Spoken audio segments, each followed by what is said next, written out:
Hi everyone, and welcome back to Queen G's Recipes, and today I'm going to be showing you how to make an amazing but very simple Italian cheesecake. It is so easy to make, but you are going to love it because it is like a cake and cheesecake mixed together. It is perfect. Now, first of all, I wanted to show you the base. What I have here is a graham cracker base that I have made, now very simply with some sugar and melted butter. I will leave the full recipe in the description box. So that's that. I have shown you guys how to make cheesecake crusts in many videos, so it's really basic, really simple to make. Now, if you want to use another type of biscuit, you can as well, like an Italian biscotti, digestive biscuits, anything like that you can use as well. Just process them in your food processor until you have a nice crumb, and then use the same directions as I'm using for my crust. So the same ingredients that I am using for my crust. So the ingredients we'll be needing here are some eggs. I have 3 eggs which I have separated, and we also need some cornstarch, zest of a lemon, vanilla extract, heavy cream, sugar, and of course some cream cheese. Now you also want to have your oven preheating to 350 degrees Fahrenheit, and let's move on to making our cheesecake filling. Okay, so before we move on, I just wanted to tell you that I'm going to put my crust back in the fridge, and I did make this a little over an hour ago, so it is a good idea to prepare it at least half an hour before and refrigerate it. Okay, so first off, we are going to add in our cream cheese. You need to make sure that it is softened at room temperature, very important. And we're also going to add in our sugar, and we're going to cream these two together.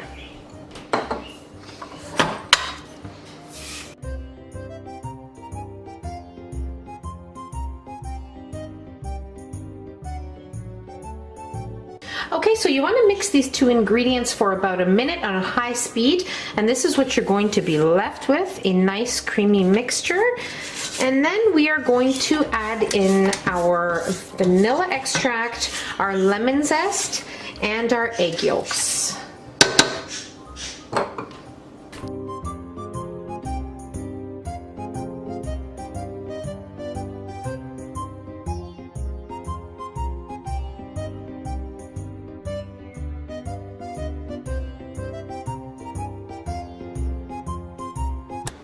Okay, so now we'll add in our heavy cream and mix until combined.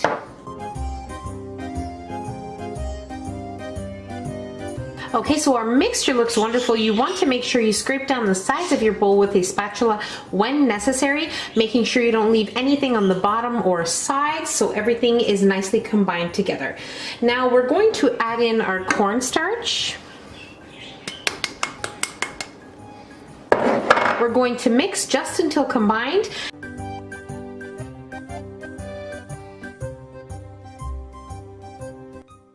Okay, so I mixed in my cornstarch on high speed. After it was almost, half combined, or else your cornstarch will go everywhere, and just then at that time mix it on high speed for another 30-40 seconds, and it will be perfect. As you can see, there are no visible clumps of cornstarch. It is perfect. So now I'm going to set this aside, and in a separate bowl we are going to whisk our egg whites with a pinch of salt until they are nice and soft peaks.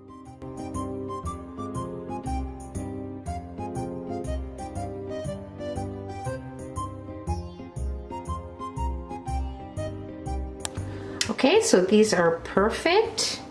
As you can see, this is exactly how we want it.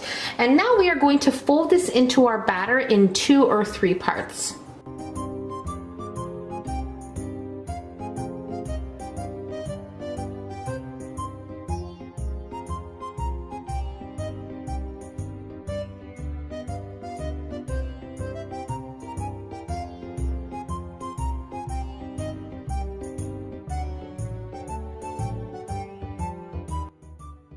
Okay, so before we place our filling on top of our crust, I always like to place my pan on top of another baking sheet, just in case we have any butter or anything leaking from the bottom of our springform pan. So that's the reason why I do that.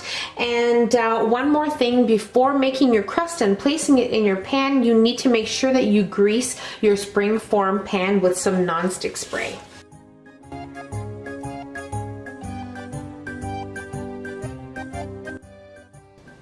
Okay, so now that our filling is placed in our springform pan, I just wanted to add one more thing. My pan is a 10-inch springform pan. If you do use a 9-inch, it is going to be a pretty high cheesecake and it might take a little longer to bake, so you just need to keep that in mind. So now we'll place this in our preheated oven at 350 degrees Fahrenheit for about 50 minutes or so. I'll let you know how long mine was in there for and what it looks like when it's done.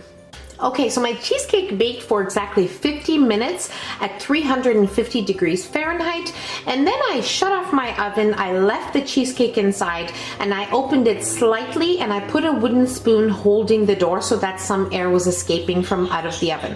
I left it in there for 15 minutes, and then I removed it, and now I'm going to allow it to sit at room temperature here for about an hour, and then I'll place it in my fridge for 4 to 6 hours, or overnight is always best. And then we will be topping it with an amazing and luscious strawberry sauce, and that's about it. So let's allow our cheesecake to cool. Okay, so it's very important that you do not open your oven door while baking your cheesecake, because it will have the tendency to crack if you do so. So just a very important tip to keep in mind.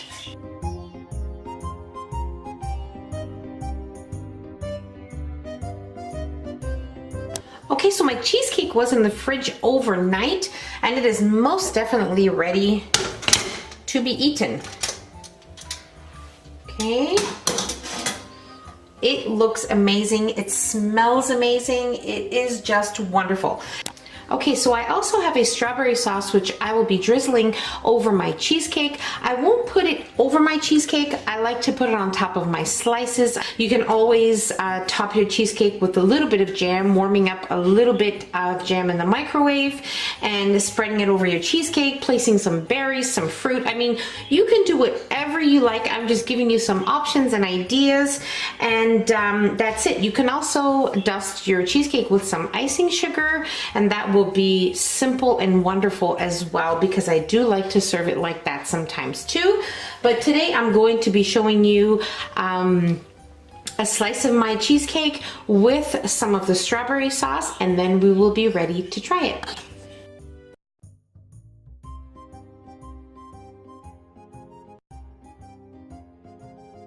Okay, so now we're going to drizzle a little bit of strawberry sauce that I have here. I will leave the link in the description box below to my recipe. And I also have a blueberry compote on the channel. I'll leave that in the description box as well.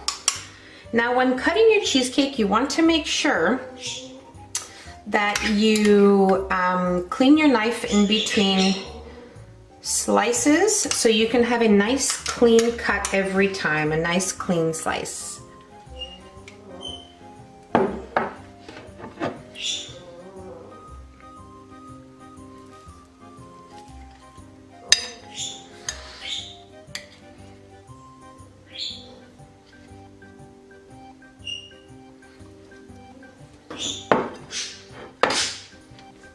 It is simply amazing perfection. It's creamy. It's just perfect. I mean, adding the strawberry compote on top of it definitely complements it because it's not too sweet, and it is just a perfect combination. And trust me when I tell you, you will love this recipe. It is so good. It's just perfection. It's amazing, and I really hope you guys give this a try. So don't forget to give us a nice big thumbs up. Don't forget to subscribe if you haven't already, and hit the notification bell so you will be notified every time I upload a new and delicious recipe. Share the recipe with your family and friends, and I'll see you on my next video. Take care. Bye, everyone.